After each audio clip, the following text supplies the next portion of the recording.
जय जोहार में प्रगति अग्रवाल और आप मन देखा थो न्यूज प्लस 21। चलो एक नजर डाल थन मंझनिया के खबर में। आंध्र प्रदेश स्थित जिन्ना टावर के नाम बदले के मांग बीजेपी नेता हा कहिस डॉक्टर कलाम के नाम में रखे जाही नाम। कर्नाटक निकाय चुनाव में मिलीस जीत में डीके शिव कुमार बोलिस 2023 में पार्टी जीती विधानसभा चुनाव। अमित शाह के अयोध्या दौरा, रामलला के आशीर्वाद लेके भरी चुनावी हुंकार। 24 घंटा में कोरोना के 16,764 नवा मामला इस सामने 220 लोगन के मौत। सरकार हा 1 जनवरी ले चुनावी बॉन्ड के बिक्री के मंजूरी दिस। महाराष्ट्र में ओमिक्रॉन के संग कोरोना के घलो कहर, शादी समारोह में शामिल हो सकी सिर्फ 50 लोगन। 1 जनवरी ले महाराष्ट्र में HUL प्रोडक्ट्स के बिक्री बंद कर ही सप्लायर्स आम जनता में पड़ी बुरा असर।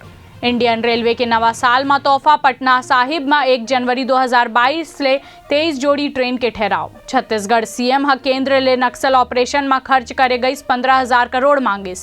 दक्षिण अफ्रीका में ओमिक्रॉन के कहर जारी, चौथी लहर के बीच पाबंदियां हुई कम, 2 साल बाद हटिस रात के कर्फ्यू। ऐसने ही तमाम जानकारी बर हमारे चैनल ला लाइक और सब्सक्राइब करना झन भूलू और नोटिफिकेशन बर बेल आइकन घलो दबाहू। आप मन देखा थो न्यूज प्लस 21, आप मन के हक के बात।